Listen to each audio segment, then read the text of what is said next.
এখানে রং করছে, পুরো হলুদ করে দিচ্ছ নাকি? পুরো হলুদ করছি, তারপর বডি ফটোগুলো আমার সাদা রং করছে, দেখে আমি মেরেছি। পুরোটা হবে তো? চাপ নিচ্ছিস কেন? এই রংটা কিন্তু ভালো এনেছিস। হ্যালো, সো এটা এখন গোল্ডেন ইয়েলো করা হয়েছে।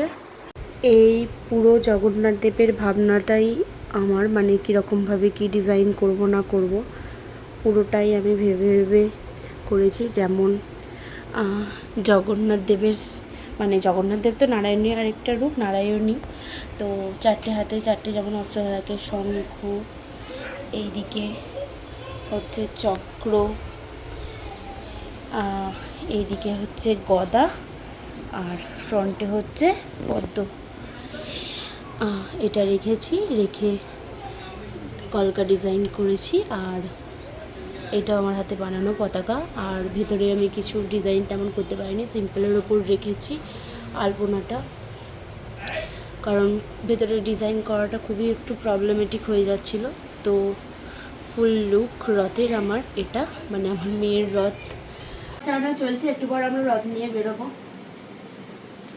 এই যে ফাইনাল লুক কেমন লাগছে সবাই কিন্তু জানিও। রথ রেডি হয়ে একদম বাইরে বেরিয়ে এসেছে রথ।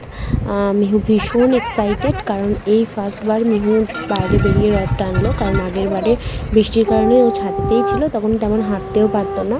এই ফার্স্টবারও বাইরে বেরিয়ে রথ টানছে। সব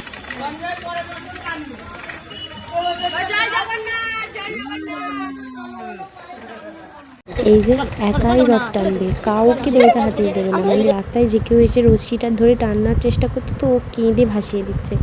মানে ও খুবই আনন্দ পেয়েছে এই ফার্স্টবার রথ টেনে। তো আমার এই ব্লগটা কেমন লাগলো সবাই একটু কমেন্ট করে জানিও। জয় জগন্নাথ।